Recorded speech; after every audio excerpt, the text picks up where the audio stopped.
Welcome to Unspoken Lives, the podcast that uncovers the powerful, untold stories of everyday people. The real stories you don't always hear, but ones that deserve to be told. I'm your host, Kelsey Billingsley. In each episode, we'll explore journeys of growth, resilience, and transformation. Conversations with guests who have faced challenges, embraced change, and discovered new purpose along the way. Through their stories, you'll find inspiration, hope, and a reminder that every life has a story worth telling. Let's dive into this next unspoken life.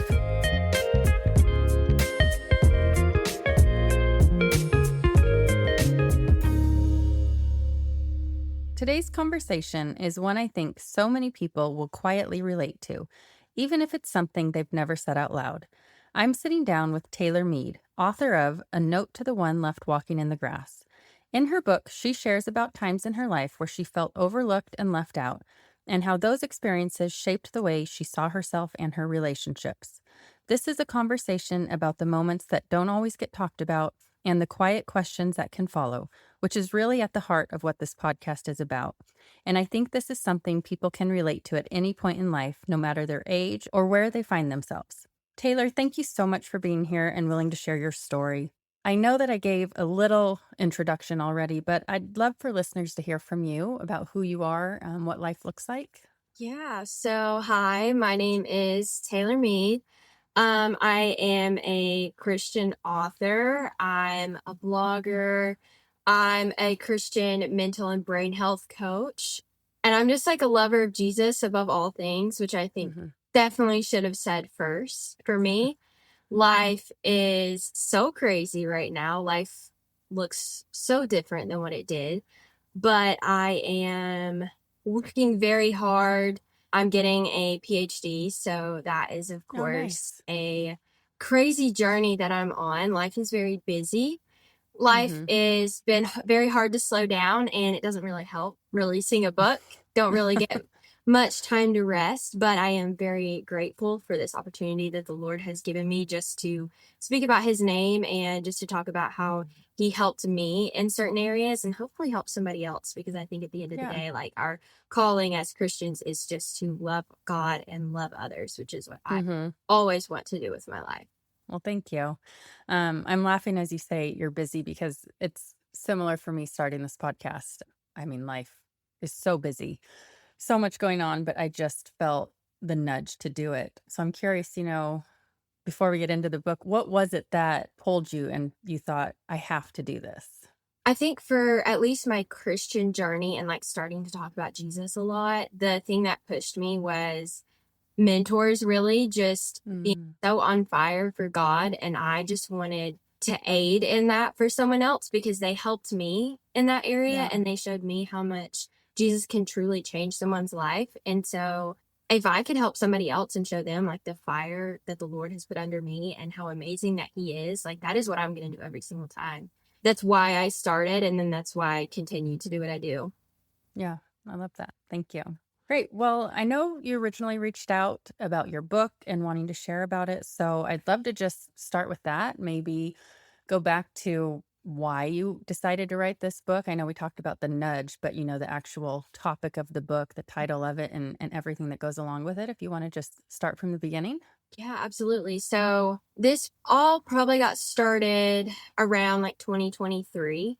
I had written a blog post about a situation that I had recently walked through and, well healed over, thanks to the Lord. I had journaled out everything I was going through.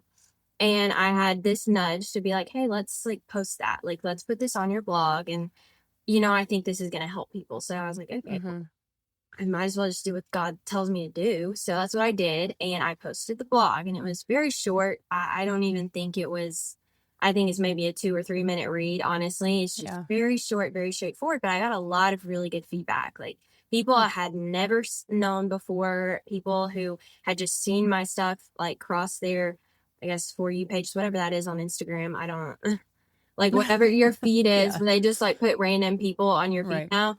I had crossed so many people's feeds and they were messaging me. A lot of younger girls were messaging me. This is exactly what I was walking through. Like, thank you for speaking to this. Like, I needed to hear this. God put it on my heart to tell you, like, thank you And I just kept getting Mm, so much encouragement. And I'm like, okay, like, this is nice. Like, I think this could be something really good. And then I got a lot of questions about, do I write books? And I was like, mm, no, like, I don't. I've never, I mean, I've always wanted to write a book, of course. Like, I've always been a writer. It's just like something I've loved to do, but no, I've never written a book. So like, I didn't really respond to a lot of the DMs, you like them and stuff, because I gets right. kind of crazy. So a couple of them I responded to, like, oh no, I'm sorry. I don't write books, but I'm so glad that you enjoyed this. And they're like, well, you should. And I'm like, okay, Okay. maybe I should. And so I kind of thought back to my high school career, college career, adulthood. And I'm like, I've experienced this exact thing I just wrote about all throughout my life. Like, Yeah. why not just sit down, write some stuff about it, and see where it goes? So Yep. that's what I did. I started writing in 2023, Okay. just different instances.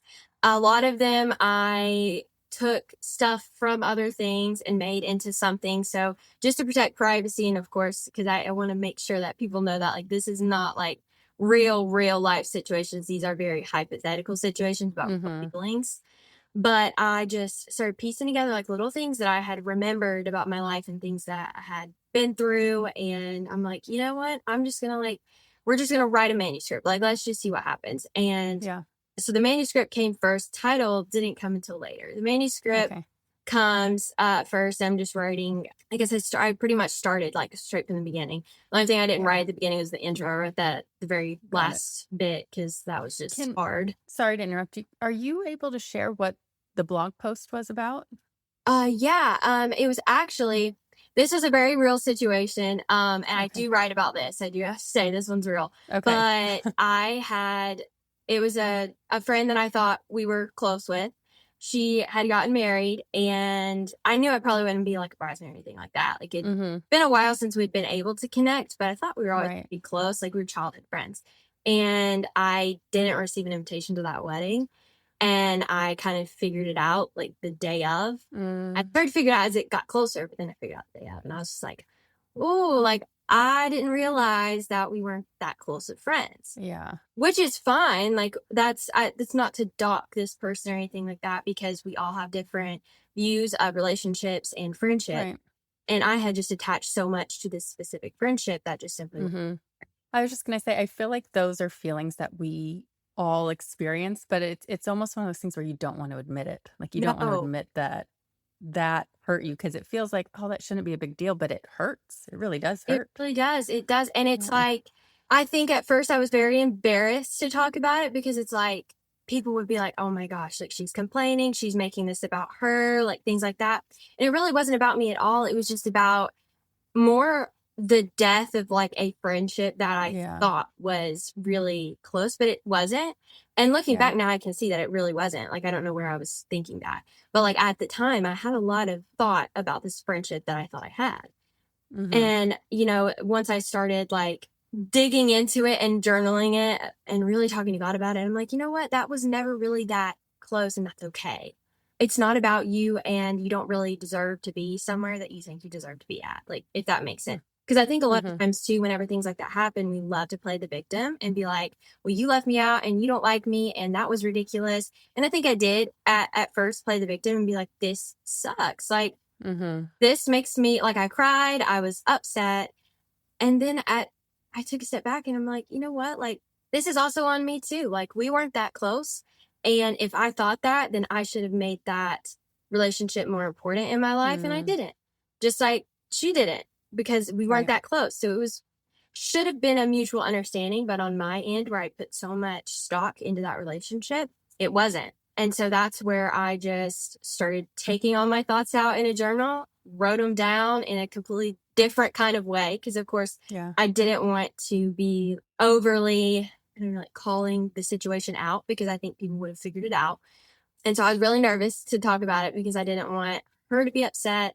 I didn't Yeah. want the families to be upset, any like past friends, anything like that. I didn't want anyone to be upset. I just wanted Mm-hmm. somebody to know, like, I've been there, but also it's time to heal. It's time to take a step back from being the victim in this situation, because essentially you're not a victim. Mm-hmm. It's not, even though it feels like it and it feels really terrible. You're not a victim. You just need to get realistic about where your friendships are and Mhm. who you're actually close to. Because Yeah, that's good sometimes we advice. think we're so close to somebody and we're not. And that's okay. Yeah, that's really good advice. You don't have to share this if you don't want to, but I'm curious, you said you were nervous, if that family would find out or did you ever hear anything once you posted this? I've yet to, and I'm okay with that because I know that it might kind of be shocking, maybe. And I'm sure that there were feelings that were there 100% and they're valid because Mhm. that's crazy to like put something in a book and then other people read it and someone figure it out. But my heart, and as people read it, they'll understand like this, it's Yeah. really about me and it's not really about the Well, I can situation. tell that hearing you talk about it Yeah, too. it's not about like the situation itself. It's about taking my feelings from that situation and then growing from them because to Yeah. hold resentment is kind of silly. And Yeah. to allow like high school friendships to sway what you do in your adult life out of Mhm. fear that someone's going to say something is kind of silly. And if like somebody, I'm sure that they have kind of pieced together some stuff. And if that's so, then that's okay too, because I'm healed from it. We're adults now, Mhm. move forward, and we're all in great places in our lives. And it's okay. At the end of the Yeah. day, it's all okay because the Lord worked everything out for his good. And I was supposed to go through that because I have this book now. So Yeah. I'm actually very, very grateful that I went through with those people. And I'm eternally grateful for them. I think they are awesome people for this and just helping me realize like how much I truly need Jesus and not Mhm. so much on earthly friendships. Because at the end of the day, Right. it doesn't really matter. What matters is your relationship with Jesus. And then he's gonna put Yeah. those earthly friendships in your life whenever they're supposed to happen. Yeah. It's a great perspective. Okay, so that's what the blog post was about and started this whole process. So then what happened next? I started writing about some hypotheticals in high school because, like, to be realistic, I don't really remember everything that happened in high school. Yeah. Like, I don't think anybody does. No. I do remember the feelings I felt in certain situations. And so I kind of started talking about my journey through high school and how I was always very focused on trying to make people like me, which is Mm, so silly looking back. It's like, who cares who likes you? I think it's so normal though for high school. It's And such it's a so hard you're time. so attached to like an identity in high school. And if you Mhm. don't meet that identity or like this expectation that you had your identity to be, if you don't meet that, you kind of feel like you've screwed up, like you screwed your whole Mhm. life up, like you don't have the right friends. If you don't have the right friends, then you don't have the right community. And then it's like this whole thing. And I think Yeah. popularity was like a big thing for me in high school. I wanted that. Didn't really have that. I wouldn't say I didn't have friends because I mean, I had great friends. They're all awesome. Yeah. It was just kind of based on like who could get me some kind of like popularity? Like, how can I Mm. look like I have the most friends? When in reality, that I didn't really have close friends like that. My close friends were developed through dancing because I was a dancer in high Mm. school. Okay. And that's where I got like really close with people. So it wasn't really the people in my school that I was trying to force myself on. And so I kind of really deconstructed that and put it in perspective of somebody that somebody can understand it in a way that's not about me. Because I mean, like I said, this is not about me. This is about like what Jesus did through my life. So Right. I think I took three big situations. I want to look back to make sure. Yeah, I took three big situations in high school and just kind of compartmentalized them into different like little subsections of like this is how I felt in a situation like this, and this is how I felt in a situation Mhm. in this. Because I mean, I like an invitation to a wedding is a hypothetical for every single thing that I've experienced. You know what I'm saying? Like I didn't get an Right. invitation to set at that table. I didn't get an invitation to go to this like get together. I didn't get an invitation to be in this crowd. Like the invitation is a hypothetical Mhm. in all of this. So I started talking about that and how Jesus really, like looking back, how much he helped me out of those situations. Even though I didn't even realize that was happening at the time, he was guiding me and directing my steps. And so Mhm. I'm like, okay, well, I've got all this out. So now let's give some lessons here. Let's talk about what the Bible teaches me here. Let's talk about what the Lord has pulled me out of and why he did that and how the bad can be used for his good. And so that's kind of like where I started. And then I'm like, okay, I like the flow of this. Like, this is good. There's a very brief little introduction of a situation. Then there's like stuff about Jesus in a situation like that, the Bible, like things of that nature. And then there's little lessons and like how we can apply it into our lives, which I think is so necessary because if I read a book and I hear what Jesus says, awesome. How do I put that into Yeah. practice? How do you Like, apply it? I don't know how to do that. And so I liked the flow of that. So I'm like, okay, I got 3 chapters here. Let's move on to college. And so that's when I started writing about like I took the same stuff, the same patterns that I displayed in high school, took them straight to college, tried to change myself into something I wasn't, like one truly does in college and makes Yep. themselves completely different than who they are. And so I took those situations that I'm kind of talking on and I did the same little flow. And I'm like, okay, this is like I would find encouragement in this. Like I feel like I Mhm. could do this. And so I get to the adult part. That was the hard part. I've only been an adult. I'm only 27. I almost said 26. I'm only 27 years old. I don't know how old I am. I'm only 27. So I have not had a lot of lived experiences as an adult, a very fresh adult here. And so that's where Well, I was just gonna say, I mean, I know you're young, but when you reached out to me about the topic of your book and talking about feeling left out, I instantly thought, I live in a neighborhood, and they'll probably listen to this, but I live in a neighborhood where there's a lot going on. It almost feels like high school sometimes. There's lots of events, and people are either left out or they're included. I just, when I read your email, I thought, oh my gosh, people can relate to this so much. It's something that as adults, I feel like we don't want to talk about because it makes us feel like we're back in high school, Mhm. but it happens on a regular basis. So that's why I know you say you're young, but I don't think that matters because, this can be applied for any age. And I thought it was just, really important to know that we all feel that. And you're actually speaking on it. So it takes a lot of courage to say that. I have a quick favor to ask. If you've been enjoying Unspoken Lives, please take a moment to follow the podcast on your favorite listening platform, leave a rating, a review, and share an episode with someone who may need to hear it. Those simple actions help more people discover these stories. Also, make sure to follow Unspoken Lives podcast on Instagram for guest highlights, behind the scenes moments, and updates on upcoming episodes. Thank you for listening and for supporting the podcast. Now, let's get back to today's story. Yeah, absolutely. And that's where I was when I was talking to my mom about it, because like I said, I am a fresh adult. I don't have Mm-hmm. all of those lived experiences. When I was talking to my mom about how she has felt like that in her adulthood, and she's Mm-hmm. older, so of course she's had her lived experiences. And she was kind of reiterating everything that I had already kind of touched on in the Yeah. book. And it really just brought this revelation of like, everybody goes through Mm-hmm. it, and this is awful. And it sucks, and we don't wanna feel like that, and we like you said, we don't wanna admit it, Mm-hmm. but because it feels like juvenile, it truly does. Like, Yeah. sitting back here talking about it kind of feels silly to me and juvenile because it's like, "Oh my gosh, we're not in high school, like, calm down."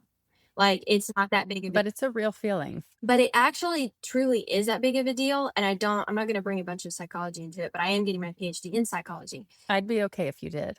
Okay, awesome. So I was actually studying a lot on the psychology of trauma related situations and being left Mhm. out and lonely and things like that, and Mm. how traumatic that is on the brain. And I say trauma, and I know we throw that around like, oh my gosh, everything's trauma. This is actually trauma whenever you're allowing it to remake your entire life. Mm. You're taking Mhm. situations and ways that you felt in high school and you're applying them to your college life and your adult life, trying not to feel that way, but you're walking on eggshells every single time Mhm.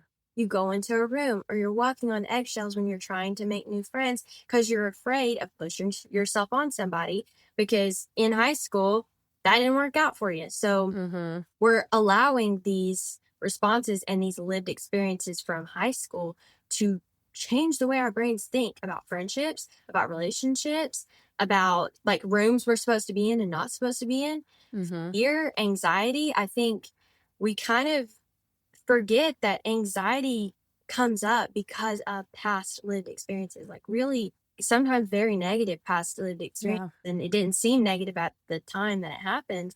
But then you see it kind of like change the way that you enter a room or do anything. And that's like, I saw that, especially in my life, in the way I almost didn't put the book out because I didn't want anyone to make fun of me, or I didn't want to hurt Yeah. anyone's feelings, or I didn't want to make anyone feel like I was mad at them or that they did anything wrong, because they didn't. We're all humans. Like, I'm grateful for the experiences, you know what I'm saying? But I didn't want to start posting a blog because, oh my gosh, somebody's going to make fun of me. Because I was always trying to step in rooms where I wasn't 100% wanted. And so, like, my brain trained that Mhm. I can't not please others, because if I don't please others, people are going to walk away from me and they're never going to want to talk to me again. Yeah. And so it was kind of, this whole book really was like digging that trauma, that true trauma, and moving out of that trauma into like, okay, this was traumatic. Here's how we reframe the thought of that trauma. And then here's how we move forward. Because it really is Mhm. all about reframing the way that you think whenever you're trying to heal from things like that. And like, Yeah. especially in your situation, you're feeling like you're being left out of these events in your neighborhood. And it's like, that's from high school. You started in high school feeling like that. And now look where you're at in your adult life. Like, that's where you're Mhm. headed. And that's what this book is really about, is reframing that mindset of like, okay, that was a terrible experience I had, but here's what we can reframe our thoughts to say, okay, that was awful. Here's what I can do better so that I don't put myself in a situation like that again. And then here's what I'm going to do moving forward. And I'm going to live without fear of somebody ridiculing me, because who cares? Like, if the Lord Yeah. called me to do something, then that's what he called me to do. And it doesn't Yep. matter if people get mad at you or make fun of you or get upset that you put yourself in a situation that the Lord had already called you to be in. Okay, well, I'm not here to please you. You know what I'm saying? You're Mhm. here to please God. And so if God puts something on your heart, you act out of obedience always. Mhm. Even if it's fearful, you do it scared, because that's what Yeah. he called you to do. Yeah. How did you get to this mindset though? Like you said, you're young, so Yeah. I feel like to get to that mindset, like for me starting this podcast, I feel like I had imposter syndrome. Mhm, People are going to think, why is she doing this? All of those mhm. thoughts that go through your brain, but then you just do it. So how did you at 27 years old get there to that point of, I'm just going to keep following what God put on my heart. I'm not going to care. A lot of fear, literally doing it scared. It took me doing it scared so much to actually Mhm. do the thing I'm supposed to do. We think that we need to be comfortable in our calling, and I hate to tell everybody, but you're never going to be comfortable in your calling, especially Mhm. if it's something the Lord has called you to do. Like, Yeah. in any kind of aspect, it's not comfortable, because he has already, you're already supposed to be doing that. He has already prepared you to do that, but you're never going to feel like that's where you're supposed to be. I don't think Mhm. anybody who is in a space like this truly, unless they're after fame and money, feels like they're supposed to be here. And so it was really like doing it scared so much, and having support system to be like, you are good at what you do. We love this. We think this is going to help somebody. Who cares what somebody thinks? Like, you are doing what you're called to do. And I had a friend Mhm. literally tell me, do it scared. Like, I do love it that. scared. And Yeah. she kept reiterating that to me. Anytime I'd be like, I don't know, like, I think this is going to go bad. They're going to be mad. Like, this is not going to go well. This is not going to go over good. Anytime I had that, it was just like, do it scared. Because at the end of the day, who cares what they think? Because Mhm. I don't have any stock in my life anymore. We're not communicating. We're not like friends in a sense of like I talk to them every day. Even people that like would be upset with me, or even people that would make fun of me. Most of the people that are making fun of me don't know me. And the Right. people that do know me are so encouraging and loving and just pushing and pushing and pushing me. So having that support system was really the only thing that helped me, but doing it scared and having Mhm. faith, knowing that God is going to bring me out of this the way where however I'm supposed to land, that's how I'm going to land. And I can't control it. And that's okay. Yeah, that's great. I feel like "Do It Scared" could be a bumper sticker. Yeah, I love it. That's like my motto now. Every time she said do it Yeah. scared, I'm like, do it scared. Thank you for listening to part 1 of this conversation. Next week, we'll continue the story in part 2. Here's a preview of what's to come. But healing really looked like diving into my relationship with God. And I know that sounds very generic, but the more I started reading my Bible and really taking God seriously and hearing his plan for my life and growing a really deep and close connection with him. Because once I had that, I didn't really care about pushing myself onto people and making new friends because God filled that gap. That's it for this episode of Unspoken Lives. If today's story moved you, inspired you, or made you reflect on your own journey, hit that subscribe button so you don't miss the next powerful conversation. I'm always on the lookout for new guests. If you know someone with a story that deserves to be shared, I'd love to hear from you. Check the show notes for contact details and make sure to follow along on social media at Unspoken Lives Podcast. Until next time, keep listening, keep sharing, and remember, every life has a story worth telling.